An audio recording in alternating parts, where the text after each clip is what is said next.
Hello friends and welcome to my channel. मैं हूं अमृता और आज हम एक इम्पॉर्टेंट सीरीज़ की शुरुआत करने वाले हैं जिसमें हम बीपीएससी से जुड़े हुए जितने भी इम्पॉर्टेंट टॉपिक्स हैं, चाहे वो हिस्ट्री हो, पॉलिटी हो, ज्योग्राफी हो या फिर बिहार के आर्ट एंड कल्चर से जुड़ा हुआ हो, हम उन सारे टॉपिक्स को धीरे धीरे समझने वाले हैं।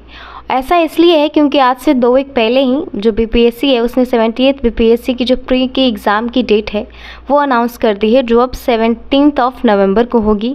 तो हमारे पास लगभग 2 महीने का समय है और इस महीने में हम इन जितने भी इम्पॉर्टेंट चीज़ें हैं बीपीएससी के सिलेबस के हिसाब से हम उन सबको पढ़ने वाले हैं। इस सीरीज़ में आज ये पहली क्लास है और आज हमारी पहली क्लास का टॉपिक है रेगुलेटिंग एक्ट। तो बिना टाइम को वेस्ट किए हम रेगुलेटिंग एक्ट को पढ़ना शुरू करते हैं।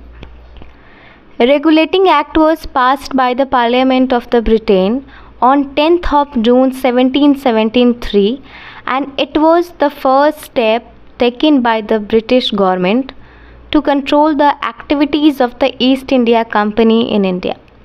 यानी कि इस रेगुलेटिंग एक्ट को ब्रिटेन की संसद में 10 जून 1773 को पास किया गया और ये जो रेगुलेटिंग एक्ट है ये पहला कदम था जिसके ज़रिए जो ब्रिटेन की सरकार है उसने भारत में व्यापार कर रहे ईस्ट इंडिया कंपनी पर अपना कंट्रोल बिठाना, अपना शिकंजा कसना शुरू किया। यानी कि रेगुलेटिंग एक्ट एक ऐसा स्टेप था जिसके ज़रिए जो ब्रिटेन की सरकार है उसने ईस्ट इंडिया कंपनी के कामों पर कंट्रोल बिठाना शुरू किया, इनके कामों को मैनेज करना शुरू किया। तो अब हम ये जानेंगे कि आखिर क्यों ब्रिटेन की सरकार इस रेगुलेटिंग एक्ट को लेकर आई, इसके पीछे की वजह क्या थी। The reason behind the act was the misgovernance of the East India Company which led to bankruptcy and the financial crisis. यानी कि ये जो ईस्ट इंडिया कंपनी थी जो भारत में व्यापार कर रही थी उसकी जो हालत थी वो बहुत ज़्यादा ख़राब थी। ठीक है, कोई नियम नहीं था, कोई कॉन्सेप्ट क्लैरिटी नहीं थी अंदर और जितने भी अधिकारी काम कर रहे थे उस वक्त ईस्ट इंडिया कंपनी के लिए इंडिया में, उनके खिलाफ भी बहुत सारी कंप्लेंट्स आ रही थी। ठीक है, वो अब कंपनी के मुनाफे को छोड़कर अपनी प्राइवेट निजी जो व्यापार है, जो प्राइवेट उनकी ट्रेड थी उस पर ज़्यादा वो फोकस कर रहे थे और भी कई गड़बड़ियाँ हो रही थी जिसकी वजह से जो ईस्ट इंडिया कंपनी है उसकी हालत बहुत ख़राब हो गई। प्रॉफिट तो दूर की बात है, जो कंपनी है वो लॉस में जाने लगी और कंगाल होने के सिचुएशन में भी आ गई। जिसके बाद कहा जाता है कि ये जो ईस्ट इंडिया कंपनी है उसने ब्रिटेन की सरकार से लोन मांगा, जिसके बाद ब्रिटेन की सरकार ने देखा कि ऐसे तो कुछ सही होने वाला नहीं, जिसके बाद वो रेगुलेटिंग एक्ट लेकर आए जिसमें कई नियम हैं जिनको आगे हम डिस्कस करने वाले हैं और जिसके ज़रिए उन्होंने श्योर किया कि अब ऐसी सिचुएशन दोबारा क्रिएट ना हो। यानी कि इस एक्ट को लाने के पीछे का जो कारण है वो ये है कि इतनी ज़्यादा गड़बड़ियाँ हो रही थी ईस्ट इंडिया कंपनी में भारत में, जिसकी वजह से फाइनली ब्रिटेन की सरकार कुछ नियम लेके आई जिसके ज़रिए वो ये श्योर करना चाहते थे कि अब ऐसी गड़बड़ियाँ नहीं होंगी और साथ ही साथ इसके ज़रिए उन्होंने अपना कंट्रोल, अपना नियंत्रण भी ईस्ट इंडिया कंपनी पर बिठाना शुरू कर दिया।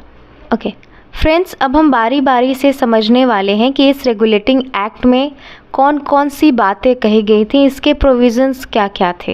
यानी कि अब हम इसके साइलेंट फीचर को पढ़ने वाले हैं और इसमें पहला जो पॉइंट कहा गया वो ये था, redesignation of the governor of Bengal as governor general of Bengal and creation of executive council of 4 members to assist the governor general. यानी कि जो पहले बंगाल के गवर्नर हुआ करते थे, ठीक है, हर एक राज्य जो होते थे वहाँ गवर्नर हुआ करते थे। तो इस एक्ट के ज़रिए क्या किया गया कि जो बंगाल के गवर्नर हुआ करते थे उन्हें अब गवर्नर जनरल कहा जाने लगा। ठीक है, उनके टाइटल को चेंज कर दिया गया।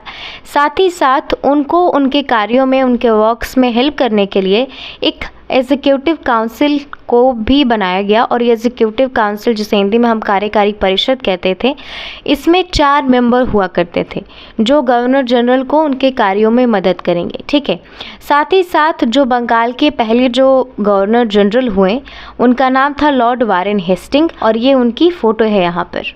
अब दूसरे पॉइंट की बात करते हैं। The governor in council of Madras and Bombay were brought under control of governor general of Bengal.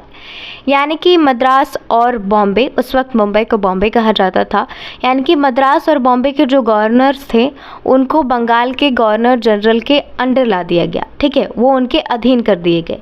इसके अलावा अब हम तीसरे पॉइंट की चर्चा करते हैं, जो थी एक गवर्निंग बॉडी का फॉर्मेशन, ठीक है, यानी कि एक निकाय बनाई गई जिसका नाम था कोर्ट ऑफ डायरेक्टर्स, ठीक है।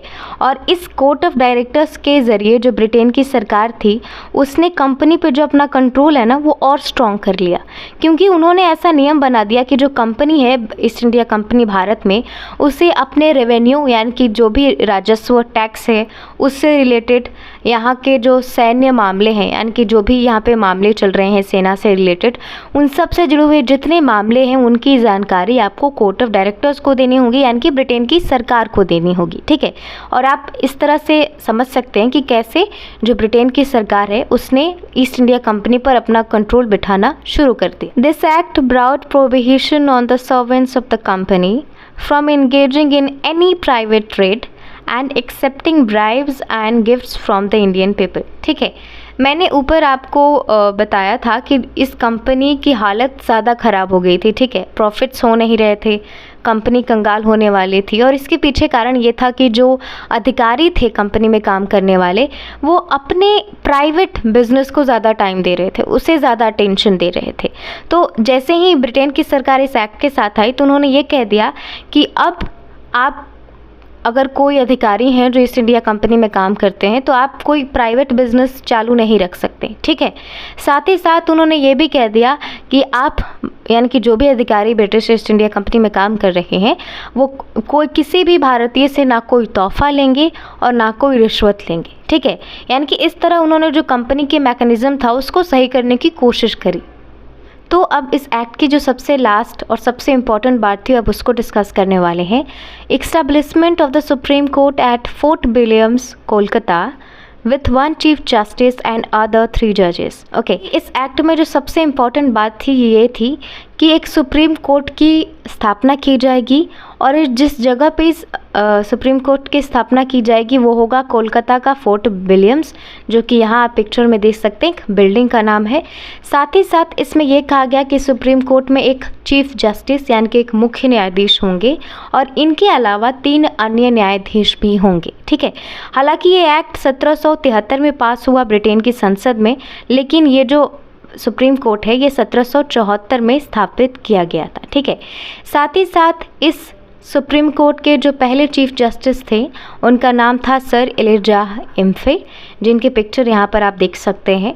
तो ये था रेगुलेटिंग एक्ट, जिसमें हमने जितनी भी इम्पॉर्टेंट चीज़ें थी जिनको लेकर डिस्कशन होना चाहिए था हमने उन सबको किया।